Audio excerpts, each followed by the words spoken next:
you very much for sending a copy of your book, by the way, Adrenaline Dominance, A Revolutionary Approach to Wellness. That was definitely a fun read, and I appreciated reading that. Definitely a different perspective. Well, Fred, between you and me, it should be a Bible for functional medicine practitioners. Mm-hmm. Oh, I fully agree. So many other physicians that I've discussed uh, that don't like to use the word adrenal fatigue so much, but difficulty with adrenaline problems, even thyroid, um, a myriad of different topics that you discuss in your book are brought up and never treated the right way. So, what exactly got you into the ideas that you put into your book, and what made you decide to wake up one day and say, "Let me put this to paper"? Well, um, I, I I got involved with hormones back around 1980. Mm-hmm. My mother died of breast cancer that Sorry to year. hear that. And I realized right after she died that I had inherited her hormones. Most people don't realize that men and women had the identical hormones, different levels, but the same hormones.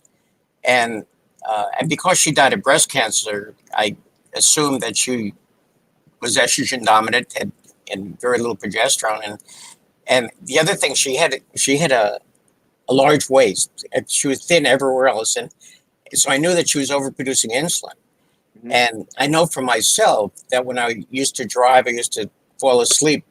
I would have to slap my face driving all the time. So I figured I had a little bit too much insulin. And so I thought, well, maybe there's a connection between progesterone and insulin. I started using progesterone cream, Mm-hmm. and I never got sleepy again in a car. And so that really got me interested in hormones. And I studied as much as I could. I wrote another book called the Miracle of Bioidentical Hormones, which has actually been the #1 hormone book in Germany for the last 10 years.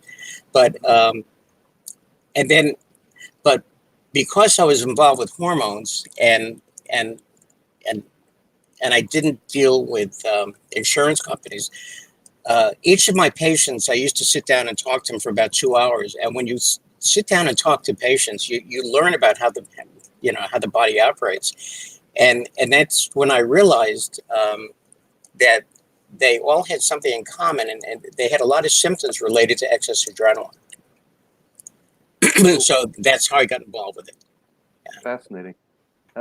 You took a different approach. I mean, most people don't think about rubbing progesterone, the bioidentical progesterone, as opposed to slamming Red Bulls when you're tired driving at night. How's your approach typically different when it comes to the idea of adrenal fatigue than a lot of other physicians? Well, yeah, the interesting thing is actually adrenal fatigue doesn't exist. Right. And it's a naturopath diagnosis. And the reason why naturopaths diagnose it is that they basically use saliva tests to determine hormones. And the thing about adrenaline is a survival hormone. And part of the survival response is that it cuts off blood supply to areas of the body not needed for survival. And the salivary glands are one of these areas that it cuts off blood supply to.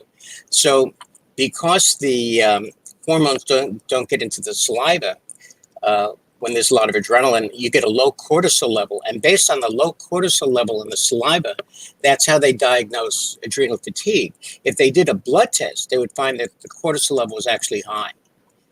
But the whole approach to adrenal fatigue is to try to bring up cortisol levels when they're already high to begin with.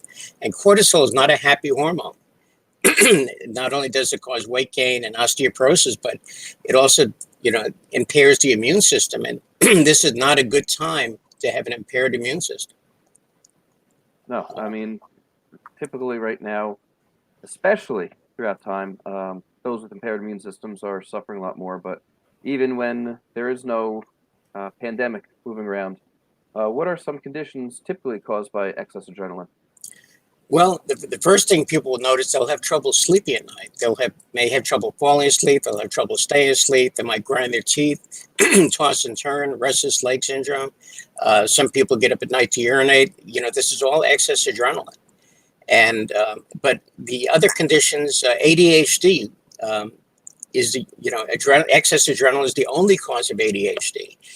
Fibromyalgia is there are 10 million people in this country with fibromyalgia, and that's also caused by excess adrenaline. And other conditions, road rage, anger, yeah, is adrenaline.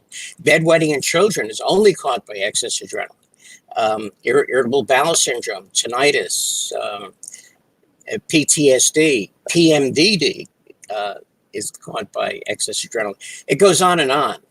A lot of conditions caused by excess adrenaline. Your book. Go ahead. Okay, I was going to say, and two other things. Anxiety, basically the only cause of anxiety is excess adrenaline, and it's probably the number one cause of weight gain. And believe it or not, there are a lot of people concerned with weight, and this is weight that comes on while they're sleeping, and I can talk about that later. So. Oh, absolutely. We'll definitely get into that in a little bit here. Adrenaline Dominance, your book. It's kind of the Bible, if you would. Do you recommend individuals seek care of another physician, or can they kind of do this on their own here? They can they can absolutely do it on their own. That's why I wrote the book, because as you probably know, doctors are not trained to treat the cause of illness. They're basically trained to give out Band-Aids. And when it comes to excess adrenaline, this is a concept that is unknown to most doctors. In fact, probably almost all doctors. And so, but the book explains why people have a lot of adrenaline and the conditions associated with it. And just as importantly, how to lower adrenaline very quickly, naturally. How long do you think it may take typically if somebody starts following your advice, protocols, and lowering their adrenaline levels to start feeling any differences? Well, let's say somebody had road rage, which is only caused by excess adrenaline. 24 hours, it's gone. I mean, that's how quickly you can lower adrenaline. Even bedwetting in children, you get rid of in 24 hours. ADHD, you get rid of in 24 hours. So it doesn't take long to get better. No, and typically these symptoms are combated by pretty excessive drugs at times, including ADHD, which oftentimes is increasing adrenaline even more so until somebody kind of burns out, typically, as they feel they're so exhausted. Well, you're absolutely right. If somebody doesn't have ADHD, these drugs will give it to them. Ritalin, Strattera, Adderall, they all increase adrenaline levels. Why is awareness of the role of adrenaline in our lives typically should be more newsworthy than it currently is? I mean, right now we're currently very complacent. I don't mean you myself, but the world as a whole is very complacent in what's been said and what's been given and mainstream. So why exactly should awareness become more noteworthy and newsworthy here? Well, I guess primarily so people can get better. Right now, prescription drugs are the third leading cause of death, and for a lot of conditions related to excess adrenaline, people are on prescription drugs. Mm-hmm. So one of the main reasons for people becoming more aware is that they can get off certain medications. They can actually control their health. They don't have to rely on other people, doctors, to get better. And especially now, adrenaline is probably the only cause of stress and anxiety. And when people are under stress and have anxiety, the body releases another hormone called cortisol. And again, cortisol, impairs the immune system. So just by lowering adrenaline, you could actually put yourself in a better position to not have problems related to COVID-19. It won't prevent it, but it'll help your body fight it better. Absolutely. I mean, I've been preaching for a long time, creating a very inhospitable environment for any type of pathogen. And if your environment is hospitable and welcome it in, then you're more susceptible to get something, right? You're right. Yes. Why do you think we never really hear about the role of adrenaline in disease when it comes to talking with our regular physician? It's probably the hardest question that I have to deal with. I don't understand why doctors are not really aware of adrenaline. The book Adrenaline Dominance that I wrote is the only book ever written that talks about the clinical consequences of too much adrenaline. Mm-hmm. I'm not a big fan about drug companies, and I think that they control a lot about what doctors learn and know. And and frankly, drug companies do not want doctors to know the underlying cause of illness, because if you treat the cause of illness, you can eliminate it, and that's the last thing that drug companies want. So I don't want to sound a little bit paranoid here, but um, drug companies control a lot about medicine, and they have little interest in people being well. That our whole medical system thrives on disease and illness. It does not thrive on wellness. And as you know, there's no preventive medicine in this country. They won't allow it. So Not profitable, unfortunately. yeah. Not so much. So So, what do you think we can do to help change the mindset of both the general public and the medical community as well to treat the causes instead of the symptoms? well, you know, you know. That's why I enjoy being on podcasts. I'm trying to get a message out there. There was a time that I wanted to change medical care in this country, but you run into a lot of obstacles trying to do that. Yep.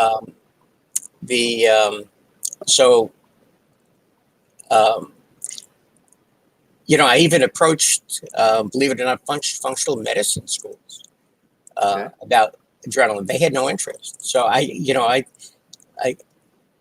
try to do the best I can. The books I've written are written for the public, to teach them about how their body operates. And so I think probably perhaps the main approach is just to educate the public. I try to educate doctors, but I think, Educate the doctors as much as you can. One of the things I found is once a physician is kind of ingrained in their ways, that's it. It's kind of over. It's very difficult to get through. But getting the young generations coming out of school, that's certainly a lot more impressionable. I'm definitely finding out along that's my good. ways, at least. That's great. I don't have contact with those people, but I'd like to. So. Well, definitely with this podcast here, I'll be blasting out to a lot of the younger generation, Okay. and hopefully they'll leech on as well too to get your message across here, because I think it's an amazing message, and a lot of individuals that we see here, it just was kind of eye-opening, realizing they have adrenaline dominance. We can treat it the best we can using nutrition, but some of the different techniques that you discussed in adrenaline dominance really have hit home, and I know a lot of people are going to have vastly improved daily living. So amazing. The see one of the treatments, as you know, is the use of a 5% strength progesterone cream. Mm-hmm. And the reason why 5% means each pump is 50 milligrams, and that's the exact strength you need actually to block adrenaline. And but we're dealing again. Most doctors think that progesterone is a woman's hormone, and they don't realize that men and women have the identical hormones. Mm-hmm. So it's an important hormone for men and women, and also you may have heard of babies that have colic. Mm-hmm. That's the first evidence of excess adrenaline. And you take some progesterone cream and rub it on the baby's belly. It goes away in about 3 minutes. So mothers don't have to stay up all night with a crying baby. And bedwetting in children is only caused by excess adrenaline. And instead of children having to deal with that for years, you can get rid of that in 24 hours just by lowering adrenaline. And I look at all the children, the millions of children that are on drugs for ADHD, and you get rid of that in 24 hours. And if you don't mind my elaborating a little bit, the whole thing about ADHD, doctors and schools don't understand. It's not a learning disorder. It's actually an interest disorder. People with ADHD are the most intelligent, successful, creative people in the world. In fact, most doctors have ADHD. I certainly had it when I was in school. And in fact, the most successful people in the world have two different types of ADHD. And by that, I mean, people are aware that kids with ADHD are hyperactive, but then you have other kids that have trouble focusing in school. that are not hyperactive, and they call that ADD. Mhm. So the most successful people have a combination of ADHD and ADD. And the ADD people are the ones that are creative, and actually creative people have the most adrenaline. But the heads of every major corporation have two different types of ADHD, and probably not one of them ever finished college. So anyway, so ADHD is not a bad thing to have, and it certainly does not deserve being put on psychoactive drugs. Um, you know, just a matter of just lowering adrenaline. When it comes to progesterone, which obviously is different than progestin, which a lot of physicians want to prescribe, at 5%, where do individuals typically get this? Is it prescribed? Can they get it over the counter? And if it is prescribed, if the doctor doesn't want to prescribe it, what do they do? Well, luckily, people can get 5% progesterone cream over the counter. You can get it on Amazon. You can actually get it on my website. I had it specially formulated. You don't need a prescription to get the strength of progesterone that you need to block adrenaline. And I had a patient that came in to see me. He was about 47 years old when he first came in, and the reason why he came in is that every morning he would wake up and vomit. And the only thing that'll cause that kind of vomiting is excess adrenaline. And he had severe fibromyalgia, which is also caused by excess adrenaline. So I placed some progesterone cream on his forearms, and he rubbed his arms together. And we started talking again. And about 5 minutes later, he sat back in his chair and he said, "Doc, in my entire life, I've never felt this good." That's after 5 minutes after progesterone cream. And and he never had another episode of vomiting after he left my office. And needless to say, his fibromyalgia went away also. So, progesterone cream, it's important, but not as important as nutrition when it comes to lowering adrenaline, because the whole approach to adrenaline is to treat the reason why the body is putting out adrenaline. Mm-hmm. And what makes it relatively simple, there's only two reasons why the body releases adrenaline. One is if you're in danger, but most people do not live in a war zone, and it's unusual for them to be exposed to danger. The most common, or the most important reason why the body puts out adrenaline is that the body uses adrenaline to make sure the brain has enough glucose, sugar. And most people do not realize that the brain uses more glucose than any other part of the body for weight. And anytime the body detects a drop in glucose, the body puts out adrenaline. And there's some people that live on adrenaline all day and all night because, again, they're not providing fuel to the brain. So the body does it by just putting out adrenaline. And, adrenaline peaks at 2:30 in the morning because the brain runs out of fuel then.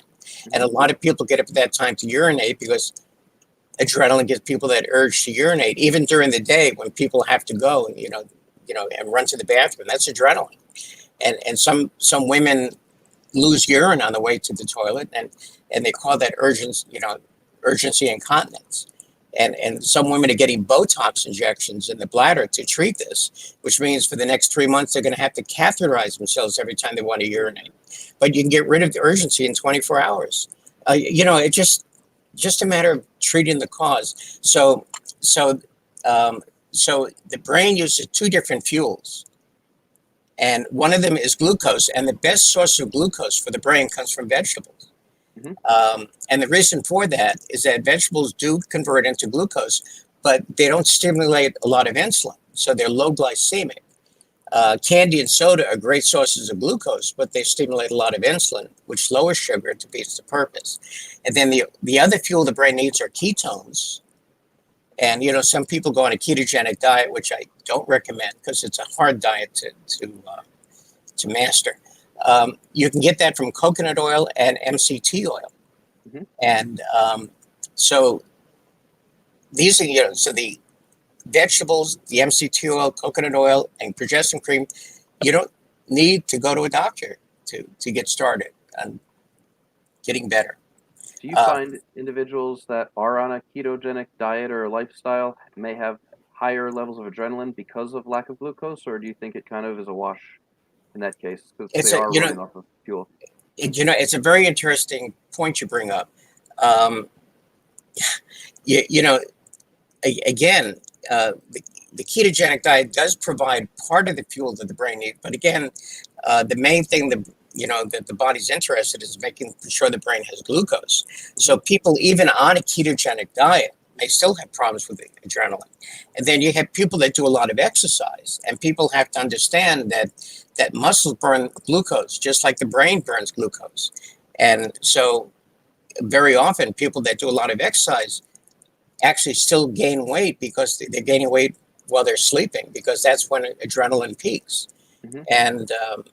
And when the body releases adrenaline, it creates stress to the body, and the body responds to that by putting out cortisol. And the first thing cortisol does, it also raises glucose levels through a different process. So while people are lying in bed, they're putting out two hormones that raise sugar levels. And I suspect, and I'm pretty much convinced, that adrenaline is the number one cause of weight gain. And it happens while people are sleeping. And this is why people can diet and exercise during the day, but gain weight while they're sleeping and not lose any weight. Mystery solved with a lot of individuals there who are just beside themselves because they exercise. They believe that they eat right, and just nothing is coming off. Yeah. So very good idea to delve down into. When it comes to go to ADD, ADHD, typically children are diagnosed with it. Is there an age limit where progesterone should not be used, or do you feel it's safe for pretty much everybody? It's actually, I recommend it for babies that have colic, and giving hormones to children is almost unheard of in the medical community. And I don't understand that, because, hormones control every system in the body. Right. And the thing is that when the fetus is in the womb, it gets exposed to incredibly high levels of progesterone, levels that cannot be duplicated. So if the fetus can tolerate extremely high levels of progesterone for 6 months, a baby can tolerate just a little bit of progesterone for, so progesterone is safe at any age. It's good for both sexes. It's not a sex hormone. It won't delay puberty. It virtually has no side effects. In other words, you can't overdose on progesterone. And I will give one caution about progesterone. You may have heard of a condition called type 3 diabetes. Yes. And, what's interesting, they don't have a way to diagnose that. But what's important about type 3 diabetes, which is insulin resistance in the brain, is that it's probably the number one precursor to Alzheimer's. In fact, some people refer to Alzheimer's as type 3 diabetes. And you may have heard that coconut oil can actually cure people with type 3 diabetes or people with Alzheimer's. And the reason for that is that what's nice about ketones, they go directly into the brain. They don't need insulin. Now the thing is that when people have insulin resistance in the brain, if they have it, and they use progesterone actually creates some degree of insulin resistance, which is a good thing because it prevents people from getting sleepy when they're driving or sleepy in the afternoon when insulin peaks, which is good. But if you already have insulin resistance and use progesterone, it increases it. So almost immediately they have increased symptoms of adrenaline, palpitations, tension, anxiety. And so it's actually a way of diagnosing type 3 diabetes, which they don't have. And so once you know that you have insulin resistance in the brain, you can actually do things to prevent it from converting into Alzheimer's. Or if people actually don't have insulin resistance in the brain, but they have no fuel in the brain, again, progesterone can do the same thing. So it just wakes people up to the fact that they need to change their meal plan, vegetables, coconut oil, MCT oil. So what would you say to individuals, which I'm sure you've heard before, that say, I need sugar? Don't you need sugar to live? And then they will go out and put sugar in cereal. They'll have a Gatorade or something like that full of sugar. Let me tell you, people that crave sugar are usually the ones that have the most adrenaline, because the brain craves sugar. But if you give the brain the fuel that it's looking for, glucose from vegetables, and MCT and coconut oil, that craving should disappear. So yeah, so, so Any particular type of vegetables, or pretty much well, any? you have what are called green vegetables, Hmm. and the asparagus and the spinach and whatever, and green vegetables are like zero glycemic. They don't produce any insulin at all, and that's why they're so good for when people are trying to lose weight. They can eat as many vegetables as they want and not gain weight. But yeah, but any kind, now there are certain vegetables like white potatoes that Right. are high glycemic, which means that they produce a lot of insulin. Hmm. And however, you may be familiar with something called resistant starches. Hmm. And cold white potatoes are resistant starches, which means that they're okay to eat. For example, you're allowed to have potato salad because it's cold, or white rice with sushi if it's cold. But otherwise, those are the kind of foods that one would want to avoid. Um, but basically, most vegetables are okay. When it comes to, you got me thinking vegetables and wild yams and progesterone here. Is wild yam and progesterone one and the same? If someone's looking at, I've seen on Amazon progesterone cream, and all it is wild yam. So is Um, there a difference? yeah, there's a big difference. Wild yams can be converted chemically into progesterone, but wild yams by themselves will not convert in the body into progesterone. So, so yeah, so wild yam extract cream does nothing. It won't produce any progesterone at all. Um, but progesterone is either based from wild yam extract or from soy. Wild yam is preferred because a lot of people are allergic to soy, and a lot of soy is genetically modified now. So, So what have you been doing previously, and what would you like to do in order to get your message out, get your Bible of adrenaline dominance out more to the world so it can be more widely understood? I mean, paradigm shifts are very difficult. It's met with a lot of resistance, as you know, at first, and then there's some anger, violence, if you would, before people finally start to come the other way. So, what have you done, and where would you like to go? well, um, about 10 years ago, I surrendered my license. Hmm. And the reason for that is that the doctors in my community complained to the medical board that I was taking their patients off their medications. And I was doing that because when you treat the underlying cause of illness, they don't need drugs. Right. But that's a real slap in the face to doctors, because that's all they know is to give out drugs. Hmm. So the medical board got interested in me because, first of all, they're funded by drug companies. And, but the problem is they couldn't investigate me because they never had a patient complaint. Right. So they sent in undercover patients to falsify and initiate complaints. So once they had the complaints, then they went after me probably more aggressively than any other doctor ever in California. Even though I've never harmed a patient, and they never had a complaint from a real patient. Um, and what the main concern of the medical board was that I was taking people off drugs. And I refused to stop doing that, because I didn't want to change the way I was practicing medicine. So just to get them off my back, and let me tell you, I spent $500,000 trying to fight these people. Um, I surrendered my license, and even though that still didn't stop the medical board from coming. They're just in my office two or 3 weeks ago. Oh, For geez. 13 of them dressed up in their police uniform. Um, you know, the drug companies control a lot. So that's why I say it's hard to get the message out when you come up against these obstacles. So I rely on people like you to get the message out. Easy enough. So, what is your email? How can people get a copy of your book? And if people have questions directly for you, how can they get in touch with you? Okay, well, I'm sort of semi-retired, so I'm very easy to get hold of. If they call the office number is 760-836-3232. Hmm. My website is www.plattwellness, Platt, plattwellness.com. My email is questions@plattwellness.com. And they even I have like a hormone evaluation that they can take, and I go over it with them once if they want that. So I'm pretty much available to answer questions. Okay.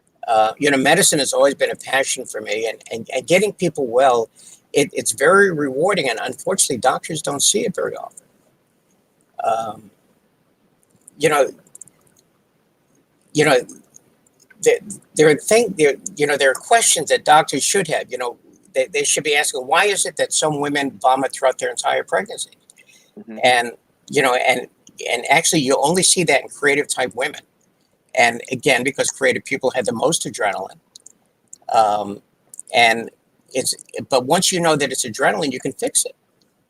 Um, the again, bedwetting and colic and ADHD and fibromyalgia, doctors consider it incurable.